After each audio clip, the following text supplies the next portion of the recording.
Po, yan po ang dapat nagtatrabaho. Hindi katulad ni BP Sara, lipad ng lipad. Nagtatrabaho ba ang Vice Presidente? Mamaya, galit sa akin itong mga DDS. Ayaw na magtalong. Ginagaya ko lang po si Claire Castro. Kasi di ba tuwing tatanungin mo si Auntie Claire, mainit na ulo, lalo na pag yung mga tanong mahihirap, tapos babalik na rin yung sagot, bigla si BP Sara na yun. Laging inaaway si BP Sara.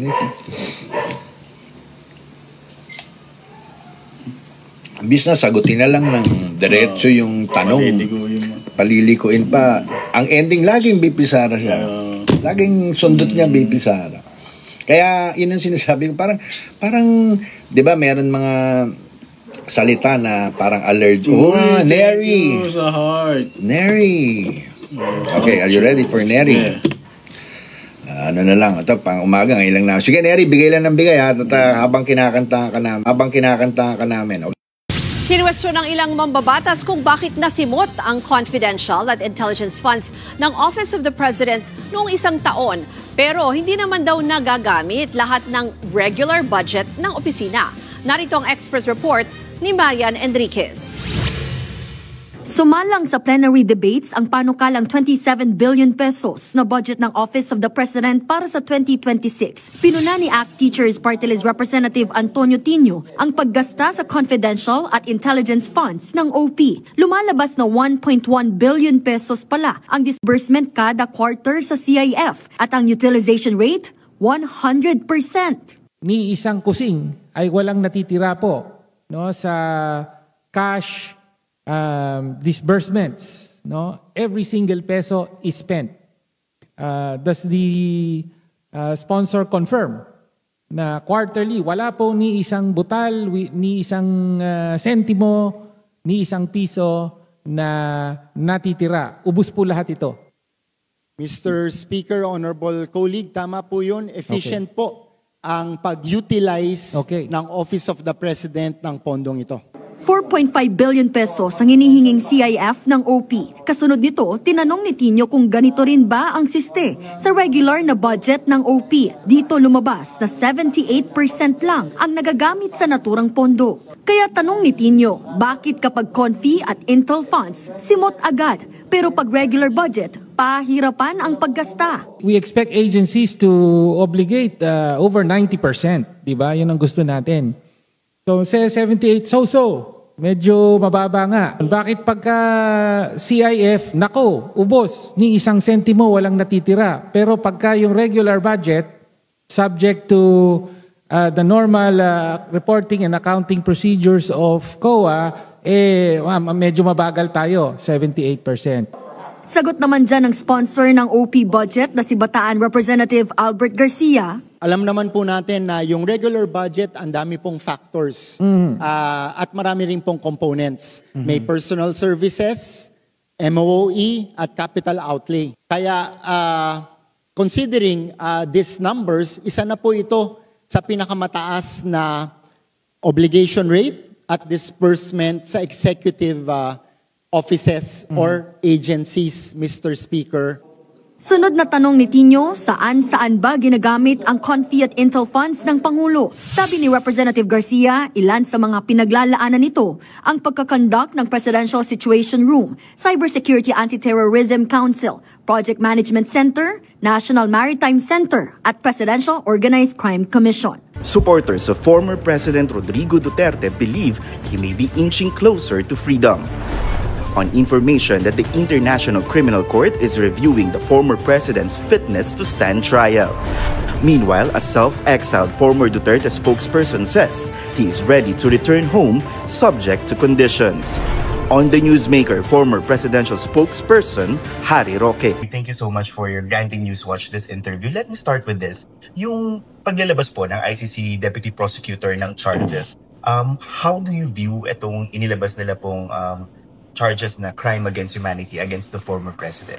Well, malinaw pa sa sikat ng araw na talagang walang jurisdiction na hukuman. Kasi nga, ang sinasabi nila, meron silang 49 na biktima. Ako, kasama ako dun sa mga panel ng prosecutors sa Maguindanao Massacre, no? At naprebahan namin na 57 counts of murder ang naprebahan namin doon, no? So, itong kasong ito, kung 49, kayang-kaya ng lokal na hukuman, nagpapatunay na dapat hindi dito sa ICC at dahil sinasabi naman ni Tatay Digong talaga, sampahan nyo lahat ng kasong gusto nyo basta sa Pilipinas at sa harap ng mga Pilipinong mga maestrado. Pangalawa, nakikita natin na doon sa charges, no, na sinabi nila, dalawa kasi elemento ang dapat nilang patunayan sa crimes against humanity. No? Dahil ang elemento ay widespread or systematic attacks against civilians knowing that the victims were civilians. Mapapansin natin una-una yung indirect co-perpetrator. Talagang binasa ko ng 10 beses yung Rome Statute. Walang ganun. So hindi ko alam kung saan ang galing yun. Pangalawa, yung sinasabi nilang targeting killing, yan may yung sinasabi ko na you know, the ICC was created for the most heinous crimes. No? Pero kung parang ordinaryong krimen, dapat yan lokal na hukuman. Kasi sila sabi nila yung mga killings in connection with the drug war, vague nga no? Hindi mo alam kung systematic or widespread ang ginagamit nilang dahilan. So sa akin, nung lumabas ang charges ng naisar publiko, nakumpirma lang talaga na walang kaso lamang kay Tatay. But overall, looking at these charges, do you feel that this is a weak case? Hindi lang weak, wala talagang kaso. Kasi nga the ICC is reserved for the gravest violations of international law, no? At makikita natin na 49 counts, although one is more than enough murder, ang sinasabi lang natin, dalhin sa tamang hukuman. At kapag 49 counts, dapat yan lokal na hukuman kasi pinakita naman namin sa Maguindanao Massacre, kayang-kaya yan ang lokal na hukuman. But you have the families of the drug war victims slamming the decision of the ICC to pre-trial chamber to postpone the confirmation of charges. They call this as a delay in delivering justice. How would you respond sa mga ganung pananaw, sir, ng mga biktima? Napakadami kasi namin mga legal na depensa. Hindi na kinakailangan isa-isahin pa yan kasi Panginoon na nagsabi, hindi dapat ituloy yan dahil hindi na kaya humarap sa paglilitis si Tatay Digong. We need to emphasize na yung humingi ng dalubhasa, ang finding ng dalubhasa ay hindi depensa. Ang detention unit mismo humingi ng ganyang opinion kasi nga pinangangalagaan nila si Tatay Digong. Siguro napapansin nga nila na limot-limot na si Tatay Digong at minabuti nila na humingi ng tulong sa dalubhasa. Hindi po yan at the instance of the defense. Motu proprio po yan upon the instance of the detention facility.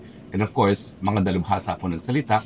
So, mas mamaman ang loob nila, wala silang magagawa. Pero kahit sa pumunta, kung di na kayang humarap ng isang tao sa paglilitis dahil meron ng kakulangan sa pag-iisip, dulot na rin ng katandaan, wala silang magagawa. So, hindi mo na mababago yun. That's a statement of fact already. That's God's wish. Tigil ang paglilitis kay Tatay Digong. And speaking of Duterte's lead counsel, Nicolas Kaufman, in the past, meron po siyang mga nasabi na for you, ay dapat you deal with your own legal battles and wag na masyadong manghimasok dito sa case ni former President Duterte. Were you able to resolve any differences with Mr. Kaufman? There's nothing to resolve because I have nothing to do with him. I really don't care about him, so I don't even have to address anything about him. How is what's the progress of your asylum? Still pending. Takes about 2 years. 2 years, but you're here like sintagal ni dating Pangulong Duterte na rin, no? Simula nang dumating siya dito sa The Hague. 6 months, what's your game plan? Ano po yung next option nyo para sa inyong sarili? Well, dahil ako naman, sigurado na ako na with the court finding that Tatay Digong is unable to stand trial, na mabibigyan siya ng interim release. But not sent home to the Philippines. Tingin ko naman, wala na rin akong dahilan para magstay sa Netherlands kung palalayain si Tatay Digong at dadalhin sa ibang bansa o interim release.